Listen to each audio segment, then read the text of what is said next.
बच्चों, आज के इस वीडियो में सभी का स्वागत करती हूँ। और आज हम लोग प्रश्न अभ्यास करेंगे व्याकरण निधि, जो व्याकरण की पुस्तक है उसके पहले पाठ का। पहला पाठ सभी ने पढ़ लिया है और इसका हम लोग एक बार फिर से इसके बारे में जानेंगे और इसमें दिए गए प्रश्न को पूरा करेंगे। तो सभी बच्चे अपने संस्कृत की व्याकरण की पुस्तक व्याकरण निधि निकाल लेंगे और उसमें जो है निकालेंगे पेज नंबर 5, जहाँ पर लिखा है पाठ 1 भाषा, लिपि तथा व्याकरण। तो इसमें जो है भाषा के बारे में बताया गया है, लिपि के बारे में बताया गया है और व्याकरण के बारे में बताया गया है। तो सबसे पहले हम लोग भाषा के बारे में देखेंगे कि संसार में सभी प्राणी अपनी बात कुछ ध्वनियों या संकेतों के द्वारा व्यक्त करते हैं। जैसे पक्षी अपने कलरव से, कलरव मतलब चहचहाना, पक्षी अपने कलरव से, सिंह आदि पशु गर्जना करके, गरज के आवाज़ निकाल के, प्राणियों में श्रेष्ठ मानव। तो इस तरह से जो पक्षी है अपने कलरव से, सिंह अपने जो है गर्जना करके, और प्राणियों में श्रेष्ठ मानव अपने विचार स्पष्ट वाणी द्वारा व्यक्त करता है तथा दूसरों के विचारों को सुनकर समझ लेता है। अर्थात भाषा ही एक ऐसा साधन है जिसके माध्यम से मानव अपने भावों को अभिव्यक्त करता है। तो इस तरह से भाषा जो है वो मनुष्य को अपने विचारों को व्यक्त करने का साधन है। और भाषा की परिभाषा हम इस तरह से कर सकते हैं कि भाषा विचारों के पारस्परिक आदान प्रदान का साधन है। भाषा विचारों के आदान प्रदान का साधन है। दूसरे शब्दों में हम कह सकते हैं कि जिस साधन के द्वारा मानव बोलकर अथवा लिखकर अपने विचार दूसरों पर प्रकट करता है तथा सुनकर व पढ़कर दूसरों के विचार समझता है, उसे भाषा कहते हैं। तो इस प्रकार भाषा दो प्रकार की होती है, मौखिक भाषा और लिखित भाषा। मौखिक भाषा का आधार ध्वनि है और जब हम बोलकर अपने विचार व्यक्त करते हैं और सुनकर दूसरों के विचार समझते हैं तो यह भाषा का मौखिक रूप है, यानी कि इसमें केवल मुंह से बोलना और कानों से सुनना रहता है। दूरभाष, फ़ोन पर की गई बातचीत इसी श्रेणी में आती है। दूसरा है लिखित भाषा। जब हम हाथ से लिखकर या मशीन, टाइपराइटर या कंप्यूटर से लिखकर अपने विचार प्रकट करते हैं तो उसे लिखित भाषा कहते हैं। लिखित भाषा द्वारा प्रकट किए गए विचार पढ़कर समझे जाते हैं। कहानी लेखन, अनुच्छेद लेखन आदि लिखित भाषा के रूप हैं। अब यहाँ पे मौखिक और लिखित भाषा के बारे में बताया गया और उसका उदाहरण दिया गया। और अब यहाँ पे लिपि के बारे में लिखा हुआ है कि मौखिक भाषा सार्थक ध्वनियों की सहायता से बोली जाती है और लिखित भाषा का आधार लिपि है, यानी कि लिखने के लिए एक व्यवस्थित क्रम में जो है हमें जो सिखाता है वह है लिपि। तो किसी भाषा को लिखने के लिए जो चिन्ह निश्चित किए जाते हैं उनके स्वरूप को ही लिपि कहा जाता है। तो इस तरह से यहाँ पर हम लोग देखते हैं कि प्रायः प्रत्येक भाषा पृथक पृथक ढंग से लिखी जाती है, यानी कि प्रत्येक भाषा का जो है वो लिखने का ढंग जो है वो अलग होता है। तो प्रत्येक भाषा अलग अलग ढंग से लिखी जाती है, इसलिए सब भाषाओं की लिपि भी पृथक पृथक होती है। संस्कृत भाषा की लिपि देवनागरी है, तो ये हिंदी की भी देवनागरी है और संस्कृत भाषा की लिपि, और बाकी जो है वो अलग अलग भाषाओं की अलग अलग लिपि है। अब यहाँ पर व्याकरण के बारे में बताया गया है कि व्याकरण क्या है। तो व्याकरण जो है वो यहाँ पे कुछ उदाहरण दिया गया है। क वर्ग और ख वर्ग, इसमें क वर्ग में अशुद्ध लिखा हुआ है और ख वर्ग में शुद्ध लिखा है। जैसे आर्षीवाद लिखा है, आर्षीवाद, तो आशीर्वाद नहीं होता है, बल्कि होता है क्या? आशीर्वाद। प्ररीक्षा, प्ररीक्षा नहीं होती है, परीक्षा होती है, परीक्षा। और बालकः पठन्ति, बालकः पठति। लताः लिखति, यहाँ पे लताः लिखा है, लताः लिखति। यहाँ पे बालकः पठन्ति जो है वो अशुद्ध है, बालकः पठति होगा। और लताः लिखति, लताः बहुवचन है, इसलिए यहाँ पे लता होना चाहिए लिखति के साथ। तो लता लिखति ये शुद्ध रूप है। तो क वर्ग के शब्द और वाक्य अशुद्ध हैं और ख वर्ग के शब्द और वाक्य शुद्ध हैं।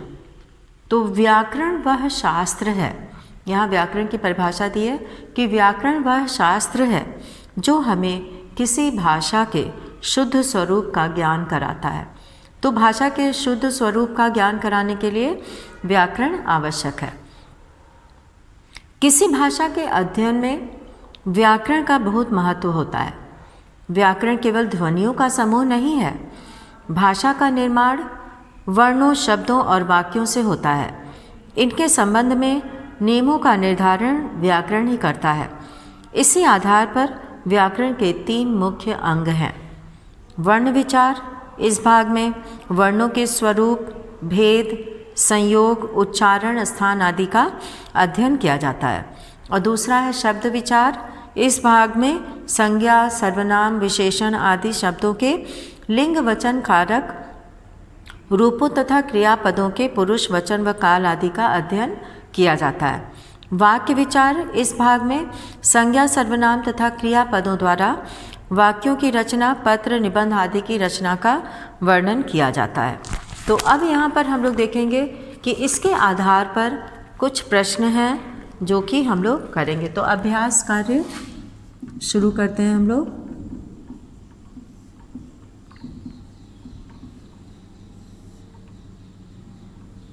अभ्यास कार्य है ये,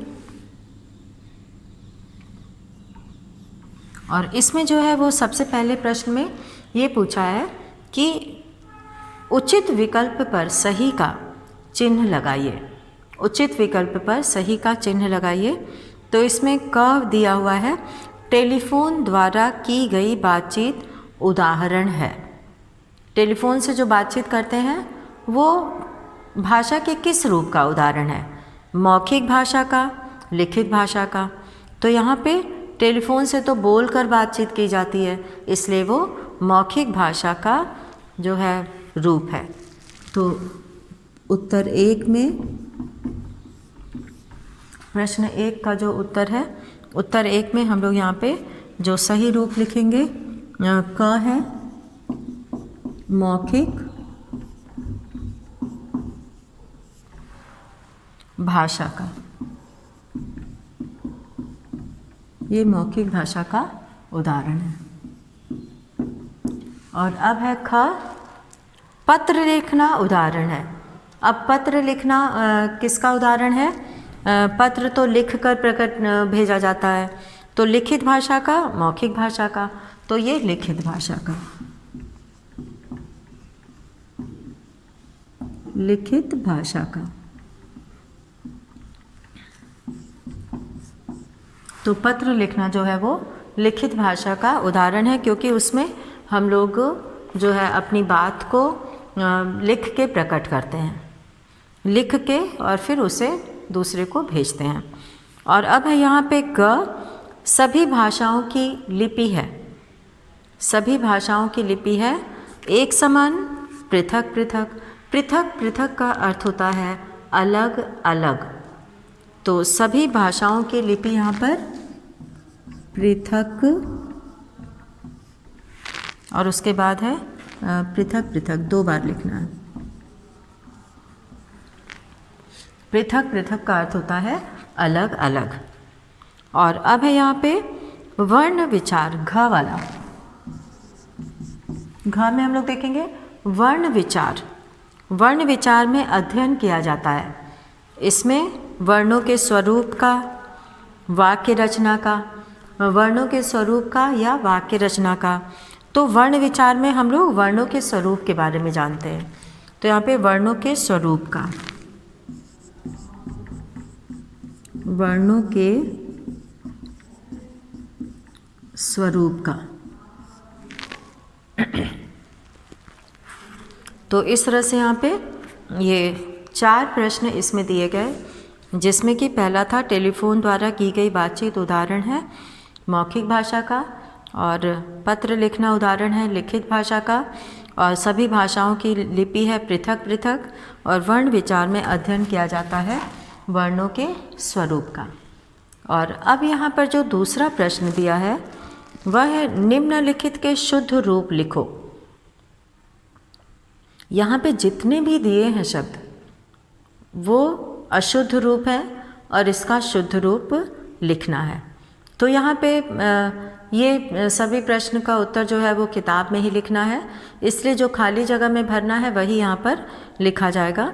तो प्रश्न 2 जो है वो शुद्ध रूप लिखना है। तो प्रश्न 2 में उत्तर 2 हम लोग यहाँ पे लिखेंगे। सबसे पहले क है उत्तर 2 का, और क में है श्रीमती लिखा है, श्रीमती। तो यहाँ पर हो जाएगा श्रीमती। तो यहाँ पे श्रीमती जो है वो खाली जगह में भरा जाएगा, श्रीमती, क्योंकि इसमें जो है छोटी ई की जगह पे बड़ी ई होता है। और अब है ख। ख में है सामाजिक। सामाजिक यहाँ पे लिखा हुआ है।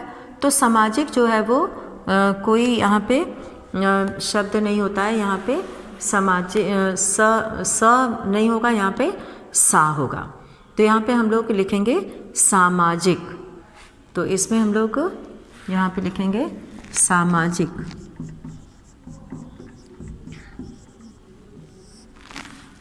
और अब है यहाँ पे ग, स्वास्थ्य। यहाँ पे स्वास्थ्य, स्वास्थ्य लिखा हुआ है, तो स्वास्थ्य नहीं लिखना है, यहाँ पे हम लोग को लिखना है स्वास्थ्य,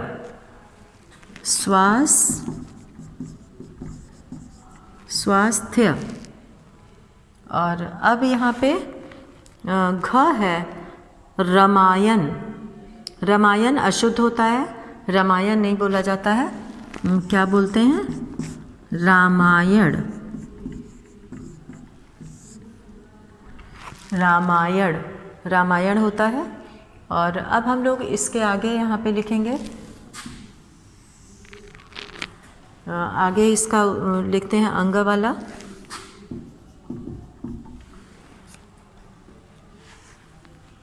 अध्ययन, यहाँ पे क्या लिखा है अध्ययन। तो अध्ययन जो है वो अध्ययन नहीं बोलते हैं, अध्ययन बोलते हैं। यहाँ पे य छूट गया है, यहाँ पे हो जाएगा अध्ययन।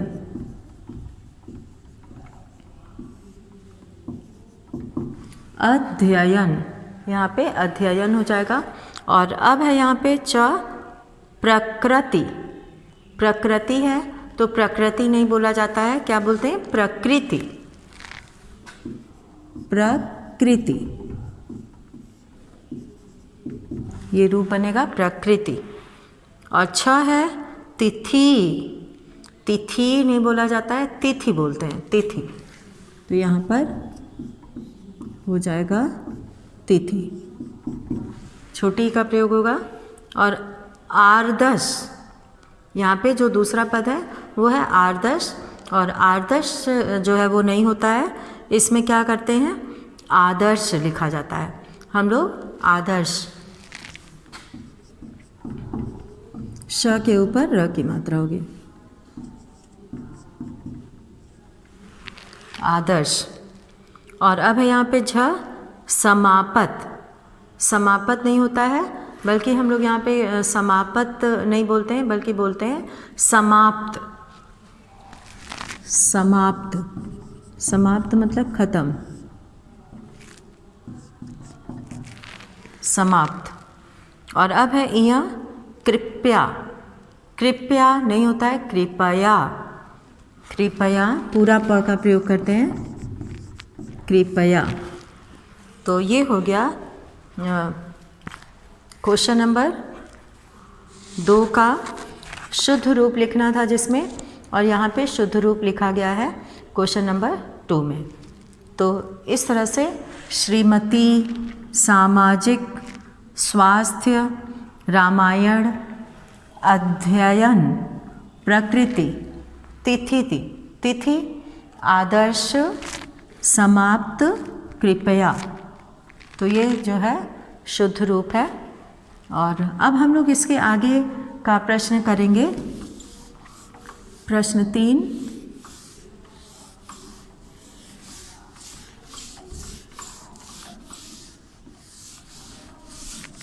प्रश्न 3 में परिभाषा पूछा गया है और उसकी परिभाषा हम लोग यहाँ पर लिख के समझेंगे। पहला है कि लिपि किसे कहते हैं। तो लिपि जो है वो हम लोग अभी पढ़े थे इसमें कि लिपि जो है वो जो लिखने का एक व्यवस्थित रूप है, तो उसको लिपि कहते हैं। तो यहाँ पे पूछा है लिपि किसे कहते हैं। ये है प्रश्न 3। उत्तर 3,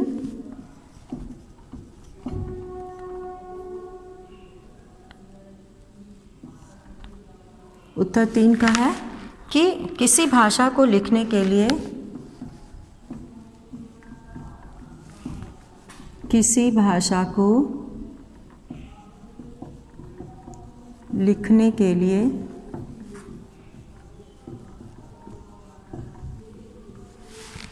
किसी भाषा को लिखने के लिए जो चिन्ह निश्चित किए जाते हैं,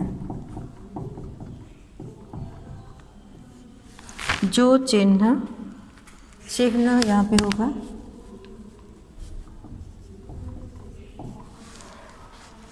जो चिन्ह निश्चित किए जाते हैं,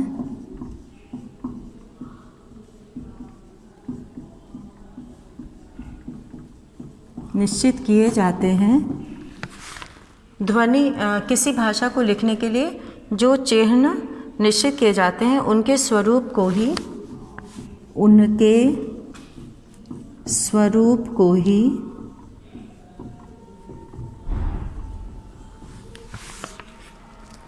लिपि कहा जाता है, लिपि कहा जाता है। यहाँ पे अगर जगह कम होगी उत्तर लिखने के लिए तो उसको 2 लाइन में कर देना है, नीचे भी खाली जगह है तो वहाँ पर लिखा जा सकता है। तो अब हम लोग इसके बाद करेंगे दूसरा प्रश्न, हम व्याकरण क्यों पढ़ते हैं। तो यहाँ पे व्याकरण हम क्यों पढ़ते हैं, क्योंकि व्याकरण वह शास्त्र है, क्योंकि व्याकरण हमें किसी भाषा के, उत्तर 4 है ये, कि हम व्याकरण क्यों पढ़ते हैं। तो व्याकरण हमें किसी भाषा के,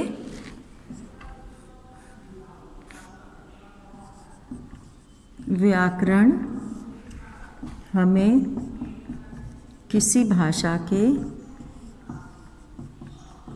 व्याकरण हमें किसी भाषा के शुद्ध स्वरूप का,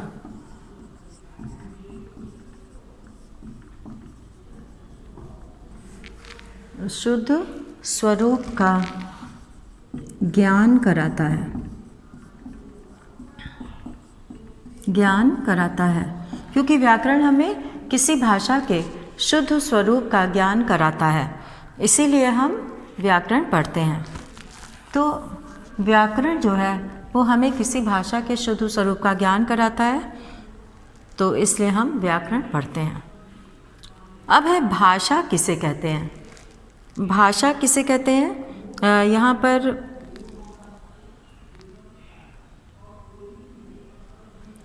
भाषा विचारों के पारस्परिक आदान प्रदान को कहते हैं।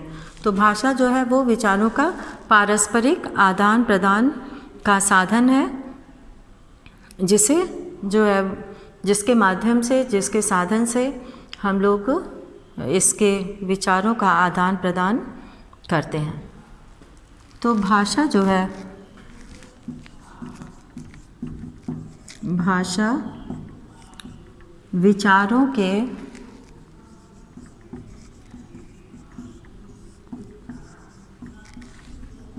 आदान प्रदान का साधन है। भाषा जो है विचारों के आदान प्रदान का साधन है, यानी कि भाषा के माध्यम से ही हम लोग अपने विचार एक दूसरे को प्रकट करते हैं और सुनते हैं। अब यहाँ पर भाषा के कितने रूप हैं? तो भाषा के 2 रूप हैं। भाषा के 2 रूप हैं।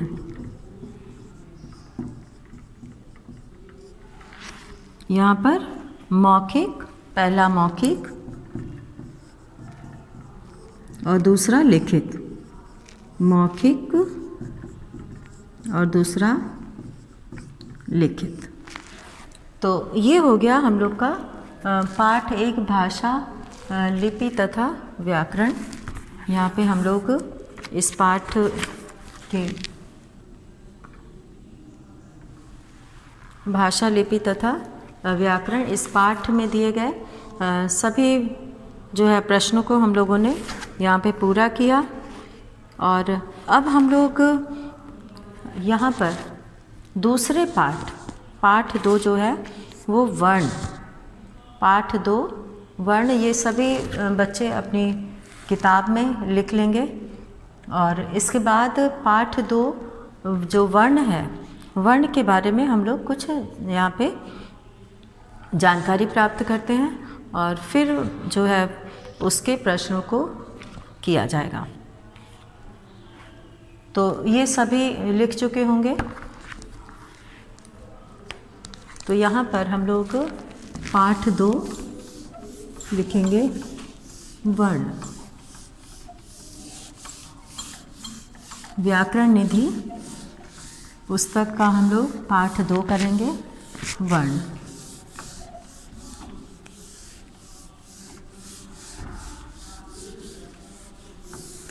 और वर्ण के बारे में हम लोग जानेंगे कि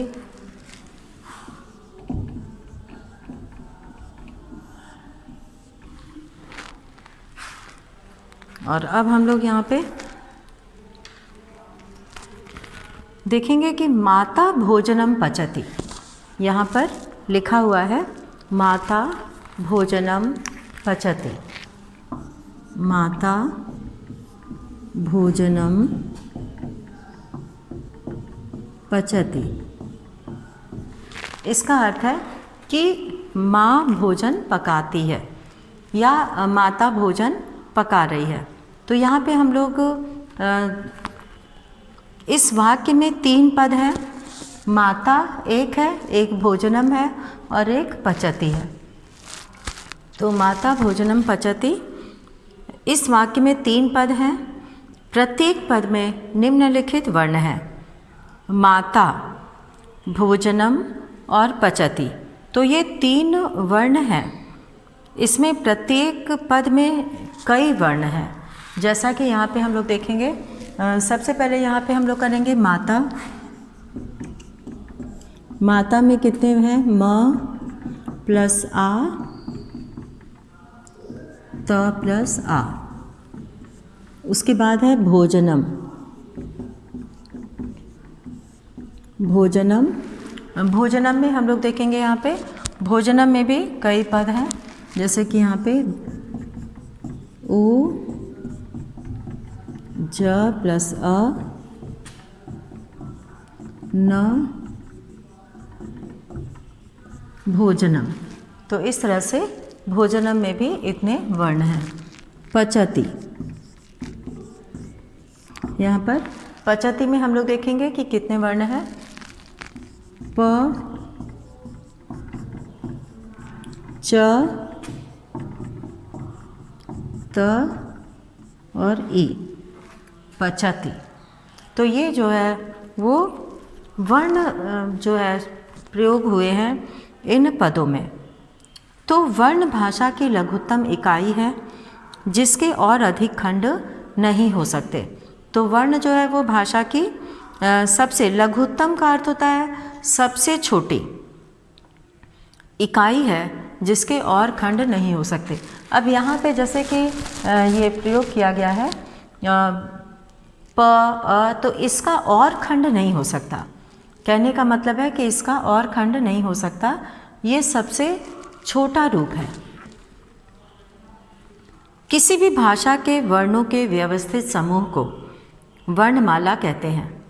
किसी भी भाषा के वर्णों के व्यवस्थित समूह को वर्णमाला कहते हैं। संस्कृत वर्णमाला में स्वर और व्यंजन होते हैं। स्वर में अ, आ, ई, उ, री, री, ए, ओ, ये स्वर वर्ण है। और क से लेकर श, स, ह यहाँ तक जो है वो पूरे व्यंजन वर्ण हैं। तो इस तरह से यहाँ पे हम लोग देख रहे हैं कि किस तरह से स्वर और व्यंजन का प्रयोग है। क, ख, ग, घ, अंग, च, छ, ज, झ, इय, ट, ठ, ड, ढ, ड़, त, थ, द, ध, न, प, फ, ब, भ, म, य, र, ल, व, श, स, ह। तो इस तरह से स्वर और व्यंजन ये संस्कृत में होते हैं। वर्ण के भेद। वर्ण मुख से निकली ध्वनि है। इसी आधार पर इसके दो भेद होते हैं, स्वर और व्यंजन। वर्ण जो है वो मुख से बोली जाने वाली ध्वनि है और इसी के आधार पर जो है इसके दो भेद होते हैं, स्वर और व्यंजन। अब स्वर क्या है? स्वर वे वर्ण हैं जिनका उच्चारण बिना किसी अन्य वर्ण की सहायता के होता है। इनका उच्चारण स्वतंत्र रूप से होता है। अ, आ, ई, री आदि। और मात्रा काल, स्वर के उच्चारण में लगने वाले समय को मात्रा काल कहते हैं। स्वर के भेद। उच्चारण की दृष्टि से स्वर के तीन भेद होते हैं, जैसे कि ह्रस्व स्वर, ह्रीश्व स्वर, दीर्घ स्वर और प्लुत स्वर। ह्रीश्व स्वर बोल कर देखो, अ, ई, उ, री, रे। इनके उच्चारण में बहुत कम समय अर्थात एक मात्रा का समय लगता है, इसलिए इन्हें ह्रीश्व स्वर कहते हैं। संस्कृत में ह्रीश्व स्वर 5 है, अ, ई, उ, रे। दीर्घ स्वर आ, ई, उ आदि। इनके उच्चारण में ह्रीश्व स्वरों की अपेक्षा दुगना अर्थात 2 मात्रा का समय लगता है। ये संख्या में 8 हैं, आ, ई, उ, री, ए, ओ। आ, ई, उ, री, ए, ओ और औ। प्लुत स्वर। ऐसे स्वरों के उच्चारण में ह्रीश्व स्वरों की अपेक्षा तिगुना अर्थात 3 मात्रा का समय लगता है। इसे प्रदर्शित करने के लिए स्वर के साथ 3 का अंक लिखा जाता है, जैसे ओम। यहाँ पर लिखने के लिए 3 मात्रा का समय लिखा जाता है, 3 अंक लिखा जाता है और बोलने में इसे थोड़ी देर तक बोला जाता है, ओम। क, ख, ग, घ आदि व्यंजन में क से लेके जो है पूरे व्यंजन वर्ण होते हैं, जैसा कि वर्णमाला में लिखा भी है। और जिन वर्णों का उच्चारण स्वरों की सहायता से किया जाता है उन्हें व्यंजन कहते हैं। इनकी संख्या 33 है। तो जिन वर्णों का उच्चारण अस्वर की सहायता से किया जाता है, क्योंकि व्यंजन बिना स्वर की सहायता के नहीं बोले जा सकते, तो इनकी संख्या 33 है। और स्पर्श व्यंजन, अंतःस्थ व्यंजन, अंतःस्थ व्यंजन और ऊष्म व्यंजन, ये जगह जगह से उच्चारण इनका होता है, इनका उच्चारण स्थान अलग अलग होता है। तो इस तरह से 25 व्यंजन स्पर्श कहे जाते हैं जो 5 वर्गों में विभाजित हैं, क वर्ग, च वर्ग, ट वर्ग, त वर्ग और प वर्ग। अब हम लोग यहाँ जानेंगे कुछ विशेष ध्वनियों को, जैसे अयोग वाह, जिन्हें अयोग वाह कहा जाता है। कुछ ऐसी ध्वनियाँ हैं जिनकी गणना न स्वरों में की जाती है न व्यंजनों में की जाती है, तो इसको अयोग वाह कहते हैं। और ये कई हैं, जैसे अनुस्वार, जो बिंदु हम लोग लगाते हैं शब्दों के ऊपर, इस चिन्ह द्वारा दर्शाया जाता है। स्वर के बाद नासिका से उच्चारित होने वाली ध्वनि अनुस्वार कहलाती है, जैसे दंड, दंड, अंत, अंत आदि। और विसर्ग जो 2 बिंदु हम लोग लगाते हैं तो इस चिन्ह द्वारा दर्शाया जाता है। विसर्ग को 2 डॉट लगाकर, 2 बिंदु लगाकर इसको दिखाया जाता है। इसके उच्चारण में स्वर के साथ हल्के ह का भी उच्चारण होता है, जैसे प्रातः, अतः आदि। और अनुनासिक वर्ण, इसे चंद्र बिंदु, अनुनासिक वर्ण जो है ये चंद्र बिंदु के रूप में ये जो है दर्शाया जाता है। अनुनासिक का उच्चारण मुख व नासिका दोनों से होने के कारण हल्का तथा कोमल होता है, जैसे चांद, कांटा आदि। और मात्रा जो है वो सभी स्वरों की मात्राएं होती हैं, जैसा कि यहाँ पे तालिका में दिखाया गया है। तो इसमें जो है वो स्वर लिखा है, मात्रा लिखा है, और उससे जो है उसका स्थान, मात्रा युक्त व्यंजन कौन कौन से हैं ये लिखा है। और वर्णों के उच्चारण स्थान के बारे में बताया गया है। और वर्ण विच्छेद, जैसा कि हम लोगों ने यहाँ पर किया, ये वर्ण विच्छेद है। तो इसी के साथ ही जो है वो हम लोग ये दूसरे पाठ के बारे में भी, जिस तरह से वर्ण विच्छेद होता है वैसे ही वर्ण विच्छेद संयोग भी होता है। तो इस पाठ को हम लोग आज पाठ 2 के बारे में भी जान लिए हैं। तो इसके प्रश्नों को हम लोग बाद में करेंगे अगले वीडियो में। तो इसी के साथ आज का ये वीडियो यहीं पे समाप्त करते हैं। धन्यवाद।